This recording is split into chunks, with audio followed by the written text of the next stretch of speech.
Bloomberg Audio Studios.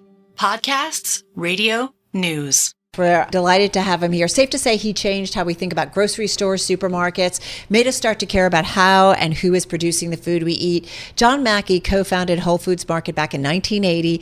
Amazon bought it in 2017. One store in Austin now, more than 500 today in the United States, in the UK, and Canada. John co-authored a New York Times and Wall Street Journal best-selling book. It was titled Conscious Capitalism, Liberating the Heroic Spirit of Business. And his follow-up was Conscious Leadership, Elevating Humanity Through Business. He's written cookbooks about diet, health, longevity, and more. Now he's written about his personal and professional journey as CEO of Whole Foods for more than 40 years. It's all in that new book. It is entitled The Whole Story, Adventures in Love, Life, and Capitalism. We welcome John Mackey here in our Bloomberg Interactive Story. Hello, how are you? Fantastic. It's great to have you here. So I want to start with where you guys started, and I'm curious what you think turned out even better than you thought from that first single store in Austin, and what might you have liked to have seen gone differently if you could change things? I mean, we were just kids. Renee and by the time it opened, I was 25, Renee was 21. So I didn't have a business background, neither did she. But we were very young and idealistic and energetic. And the first store was actually called Safer Way back in 1978. It was a vegetarian store. And we just wanted to sell healthy food to people, earn a living, and have some fun. I mean, and in a lot of ways, that continued all through Whole Foods Market's destiny. We didn't have big growth plans. That kind of came along after we relocated that first store, which was in an old Victorian house on a non-commercial street. It was not a great place for a store, but the first real Whole Foods Market, when we also merged with another small natural food store that were our friends, and together we changed the brand to Whole Foods Market. Fantastic location, and the store just took off. And then we had a terrible flood 9 months after we opened up. We knew we built in the 100-year flood zone. Yeah. But we had a 100-year flood in the first year, and it had been 70 years since there had been a flood like that in Austin. So that caused us to need to get a second store, and then that was successful too, and then a third store, and then I suppose we really started thinking bigger back in 1989 when we opened our first store in California. We were California dreaming, and we opened one in the Bay Area in Palo Alto, California. That took off, and it's kind of like, wow, maybe we could even be a national company. So it's just. It changed a lot, but it wasn't like we were MBA students that had done this market research and decided we were going to build this national company. We were just young kids kind of having fun. And for lack of a better term, it was much more organic than that. Very, very good, Tim. You got it. Thank you. Ouch. Hey, would you have liked anything to have gone differently? Like if you could change things? You know, a question I get asked a lot by media is something like, if you could go back and tell your younger self, what would you want to tell your younger self? And I kind of have three jokes that go along with that. The first joke is, it wouldn't matter, he wouldn't have listened to me. And the second joke is, I would have told him not to get involved with that woman.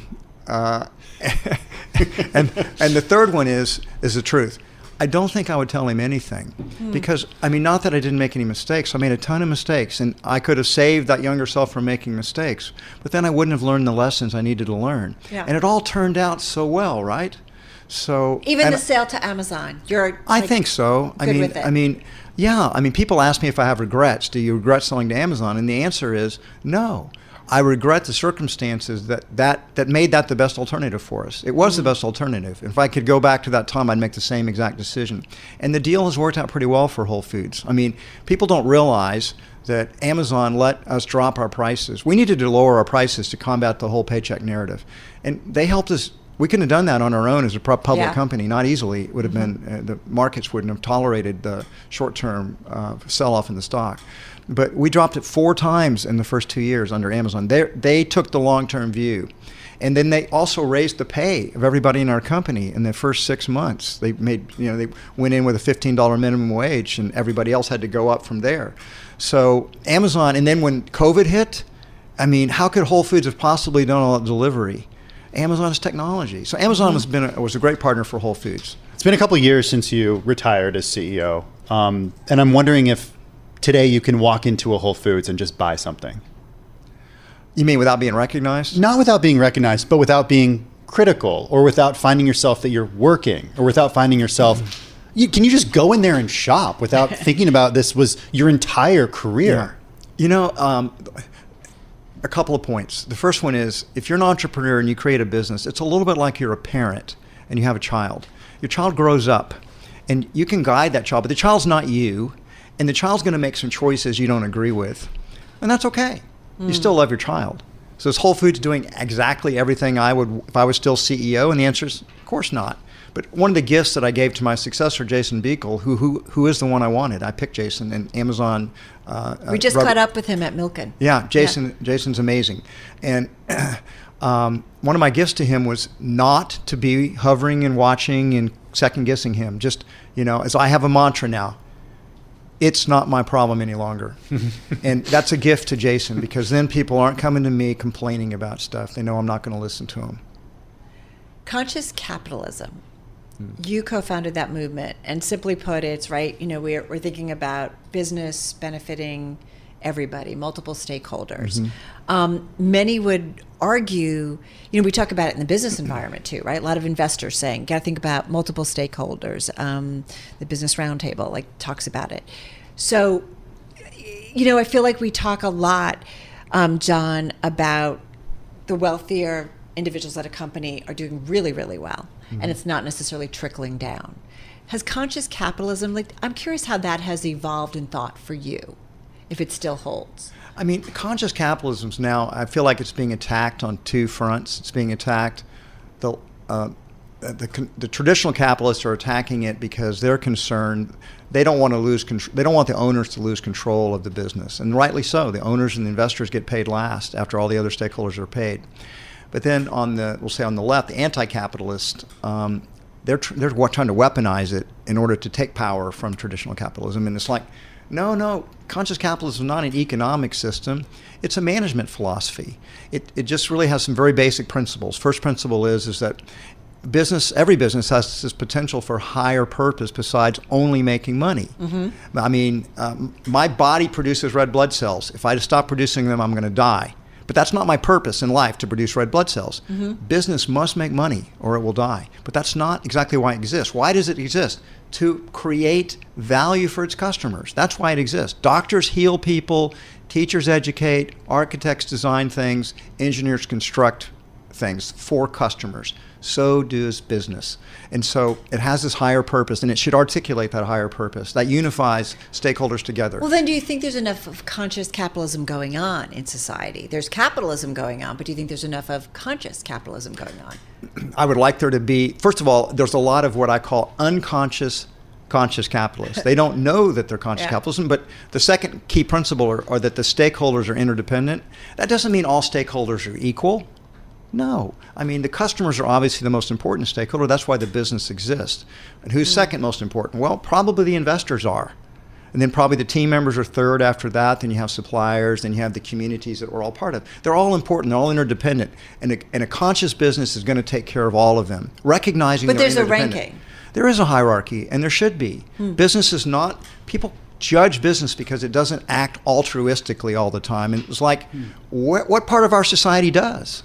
It's human nature to be both self-interested and looking out for yourself and looking out for your families first, and then, but also generous and caring and compassionate. We're both. We're complex beings. This bifurcating people, they're either all completely altruist or they're completely selfish and greedy bastards. That's just wrong. That's not the way human nature is. And business isn't that way, but no other part of our society is either. You talk about this in your book, and you learned a tough lesson. I think it was back in 2009 when you were hiking on a trail and you found that the Wall Street Journal had published editorial that you had written. They called it the Whole Foods Alternative to Obamacare, 8 things we can do to improve healthcare without adding to the deficit. And it got you in some hot water at the time. People were boycotting your stores. My question for you is not about that. It's about, what do you think you can say now that you are no longer CEO of Whole Foods that you weren't able to say during your entire career because you were worried about people boycotting stores or people coming after you? It's a great question. And I mean, my big learning from that experience is that people do not separate the CEO from the company. or at least the founder or the entrepreneur of the company, I thought, look, it's America, free speech. I'm expressing my personal views, but no one saw it that way. They saw it, this was Whole Foods views, and so there were boycotts and there were boycotts and there was hundreds of letters coming into maybe even thousands of letters and emails coming into our board demanding I be fired. So I kicked a hornet's nest, and it's like, so I went away from that realizing, okay, I get it. I don't want to hurt my child. So I'm not going to speak up. The board actually instructed me, never ever again write an op-ed piece that we haven't signed off and approved. So what could I say today? I could say anything I want to say, except I'm a place in my life where I've concluded that political talk just gets people so riled up today. We're like these two big tribes that hate each other, and people are constantly trying to sort you out. Which tribe are you in? Because do I love you or do I hate you? And it's like, I kind of not in either one of those tribes, because I believe in capitalism. I believe in personal liberty and freedom of speech and freedom of thought, and I don't fit into the two big tribal boxes. So I can now speak about politics, only I've more or less decided I don't want to. But isn't it interesting coming off the pandemic and George Floyd, the killing of George Floyd, where we did see CEOs come out and take positions. And I feel like employees wanted their CEOs and leaders to take positions, and we talked about the importance of it. So what is the balance for a leader who is running a company, and maybe there are some really important issues out there where they should take a stand? Here's what I did at Whole Foods during that period of time, and this is what I'd actually recommend for other CEOs to do as well. First of all, if an issue is directly related to the purpose of your business, you should take a stand. Whole Foods took stands on animal welfare, seafood sustainability, things that direct organic agriculture or regenerative agriculture. These are things that are directly important to our purpose and why we exist. So I think definitely those are things appropriate to speak up on. But then it's like all the social justice stuff. That's not really Whole Foods Markets. We can't solve all the problems in the world. We're a mission-driven business, and we have to focus on our business. So I remember telling team members that were wanting me to speak up on these issues, and I said, listen, I believe in freedom of speech. So whatever you want to do when you're not at work at Whole Foods, you should do that. You want to advocate for certain political changes, you should do it. But while you're working for our company, we want you to focus on the purpose for why we exist. And we're here to nourish people and the planet. Yeah. We're here, and so that's a big cause, to help people be healthier, eat healthier food. Work on that on our time, and then do whatever you want on your time. And because I can't separate myself, as I told you from the 2009 thing, there's no way I'm going to come out and take these political stands. Right. I can't even. My board wouldn't let me do it anyway. We got kicked really hard on that one. I'm never going to do it again. I understand that idea of sort of staying in your lane when you're a business. But I also think that in this day and age, there are issues that can affect a business, even if you don't think they will. We were just talking about affordable housing earlier, and the fact that the majority of New Yorkers don't earn enough to live in New York City at a rate that would be deemed, affordable, 30% of your salary. So what happens to a business if it can't find employees because the people can't live in that area where the business is? I did a whole piece when you guys opened in Detroit. Like, it was a big deal to go into that area.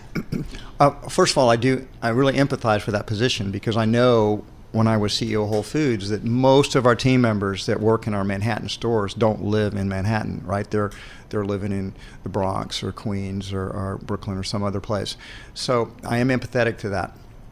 However, I have a different, I'm going to speak up on politics really briefly. The reason we don't have enough affordable housing is because we've regulated it out of existence. And I always, people ask me what to do about this problem. I say, we ought to create, just like some countries create enterprise zones where the rules don't apply. There'd be if a city like New York would set aside in places in Manhattan that would be sort of free building zones where they wouldn't have any taxes for housing. Affordable housing would not be taxed. There'd be no real estate taxes. You'd have different sets of regulations, say on the disability acts. You go to Europe and you don't have all of the, you don't have to put an elevator in everywhere. And These areas, I'm not saying those regulations aren't good, but I'm saying if we want to have more affordable housing, that really drives the cost of housing up. And thirdly, manufactured housing is the way to do it, to make affordable housing. If you look at where most poor people in America live, they live in mobile homes. They live in manufactured housing, which is far more affordable. That's not really legal inside many cities. But if we allowed manufactured housing to come in and deregulate some of these areas, you would find Manhattan could have plenty of affordable housing. Interesting. We have 45 seconds left. Your book is called The Whole Story. There's so much more in there, and I wish we had more time. I don't know. Why do you want people to read this book? This book is, first of all, it reads like a novel. It's fun. It's full of joy. It's full of love. I mean, the things that I talk about in the book are creativity, entrepreneurship, and love. And this traces my own personal growth, both emotionally, psychologically, as a leader, and spiritually. It's a fun read. I really think people read it, they're going to like it. I hope you can come back because you obviously have lots to say and it's really engaging and fun. So good luck with it. Maybe when it comes out in paperback, we have you come back. John Mackey, he's co-founder of Whole Foods Market, joining us here in studio. His latest book, his new book, is entitled The Whole Story, Adventures in Love, Life, and Capitalism. So joining us here in our studio.